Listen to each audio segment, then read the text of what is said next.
There are creatures who stay up. When the Bible says that the keeper of Israel neither sleep nor slumber, you wonder, there are creatures that God made that don't sleep at all. For example, a horse. A horse does not sleep. A horse may even in 2 weeks sleep for 3 hours, but it will sleep while standing.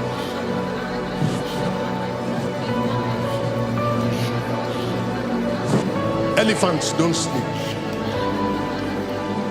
This is why I saw in the Bible, because in the handset that is in your hand, there are many creatures that also stay up. There is a certain bird called Apus Apus. Apus Apus, about the size of my hand. Apus, a migratory bird, is one of the birds that migrate from one area of bad weather or where there's no food to another. But some of the times when it has to cover distances and because of its size, Apus Apus stays up in the air for 10 months.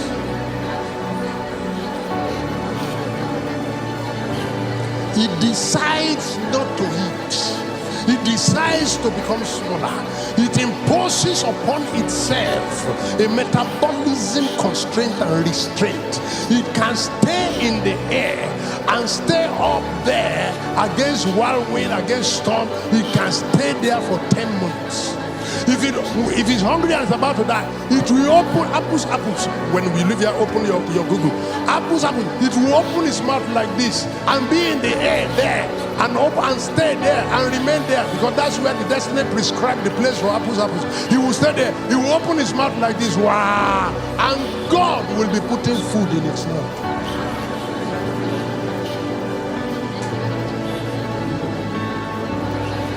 They that wait upon the Lord shall renew their strength. How do they sleep? And he likened them to the eagle. He did not liken them to a lion. He said, with wings they will soar like eagle. How does eagle renew his strength? An eagle lives for 70 years. It's about the lifespan of a man. At the age of 40, an eagle enters a rock high up and be racking his beak on the rock until all the old beaks pull off. The talons with which it makes a prey, he will rack it on the rock until the talons fall off and it comes out new. He will drill out his feathers and throw them off and grow new ones. And this journey takes the eagle 150 days. Inside a rock uphill, and when it comes out, the strength is renewed. It can carry a live goat and fly away. The eagle is the only animal in the world. That's what I studied in school, ladies and gentlemen.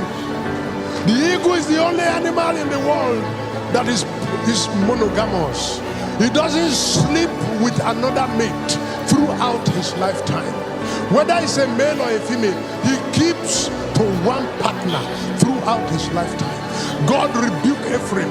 He said, Ephraim, leave him alone. He said, Ephraim, women have devoured her strength. He said, leave him alone. When the Bible says to anything, leave him alone, he has given up on you.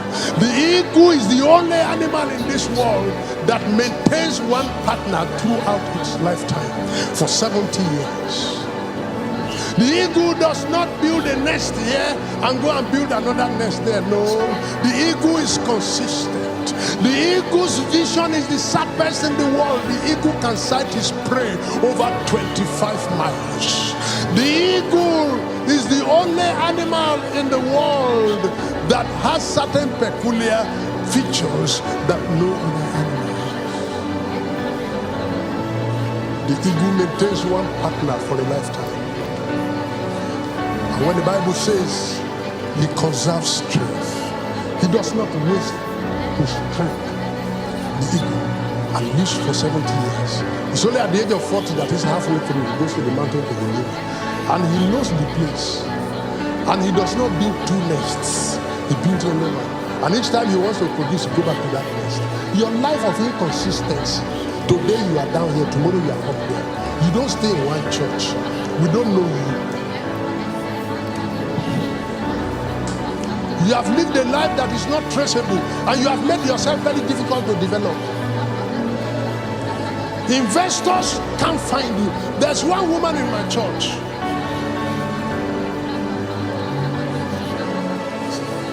She had an only son.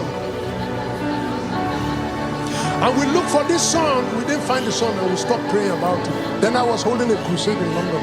And the people who came from Kwara State, they came to my hotel, and they were introducing themselves, till they got to this brother, Femi, and he introduced himself and called his name, connecting to that woman. And I said, are you the son of this woman in my church? He said, yes, sir. I said, we've been looking for her. Then he asked me, is my mother still alive? I said, your mother is still alive. He gave me cash. He said, when you get home, give me to your mother. Tell your mother you saw. And I said, by 9 o'clock next Sunday, I'll be in church. Call. I told my secretary that even if I'm preaching, I'm expecting a call from London. Bring the handset to me on the altar.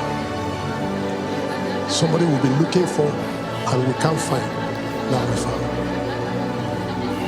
9 o'clock, my secretary ran to me on the altar and said, the man from London is calling. The man from London is calling. Then I told the ushers, hey, Joe, they were looking for this woman. For the first time in 25 years, she didn't come to church.